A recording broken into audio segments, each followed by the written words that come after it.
Recently, I caught a trip to Japan. Japan is an interesting place everyone should visit once in a lifetime. And we went during the winter where there was snow. So I decided to bring my young daughter Kadik with me through San Francisco. I'm here with my travel companion, my trusty comrade. Who are you? Okay. Her name is Kadik, but I decided to joke around and call her Svetlana. Your name on this trip will be Svetlana. No. She reassured me that her name was not Svetlana. What are we staying? I'm not Chicago. My name's Kadik, Jew. We took a budget airline called Zip Air and didn't really know what to expect. Not really sure what to expect, but here's the airplane now. So let's take a look inside and see if it's actually worth the $200. So I paid $200, but I ended up having to pay another $100 for my baggage. So that was ridiculous.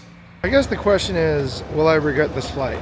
Well, so far I regretted paying $100 to get an extra bag.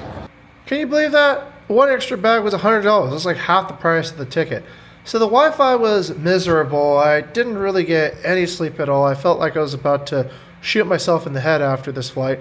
But anyways, I'm going to Japan, so I guess that makes up for it. We got through the flight somehow, off the airplane, arrived in Narita. Narita's a fantastic airport, by the way. No problems there. Couldn't wait to get on the trains. Trains are much funner. All right, going inside the train right now. Ooh. So getting on the train was fun. We got to also mess around with the seats that turn mechanically back and forward. Also worthy of note is when you get to Japanese little train stations. Kind of confusing getting through the train station, to be honest. It's just sort of like a maze. ChatGPT told us that it should only take a few more minutes to get there. You can't read Japanese. It can be really confusing. We figured out a way to get a taxi eventually in the cold, and I packed Svetlana, I mean Kadik, into a taxi crammed with all our suitcases, and it took us to an Airbnb here, like right here. The building behind me is our Airbnb. First arrival. It's a little bit tricky.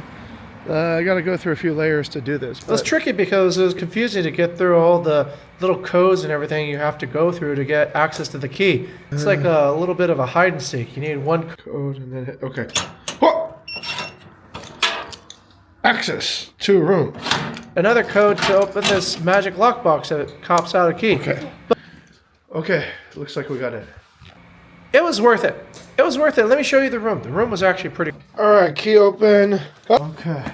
All right, shoes off. This is the shoes off area. I thought it would be bigger.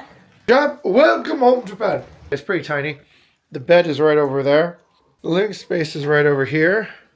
And then the kitchen is over here. And there's the cabinet over here. Washing machine, strangely enough. And then the bathroom with Japanese toilet. Oh wow, they have a really interesting shower here. The shower here is pretty...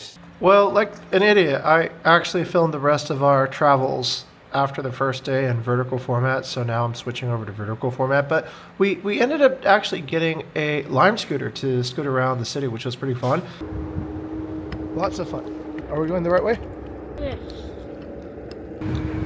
Yes. So, being the good dad that I am, being the great dad that I am, we decided to split our Tokyo trip into a few different themes, right? So the first was, of course, cruising around on this cool electric scooter, seeing the streets of Tokyo, admiring some of the scenes and temples and culture that you could see from the street. We also did some people watching and looked at some, I don't know, Japanese people, right?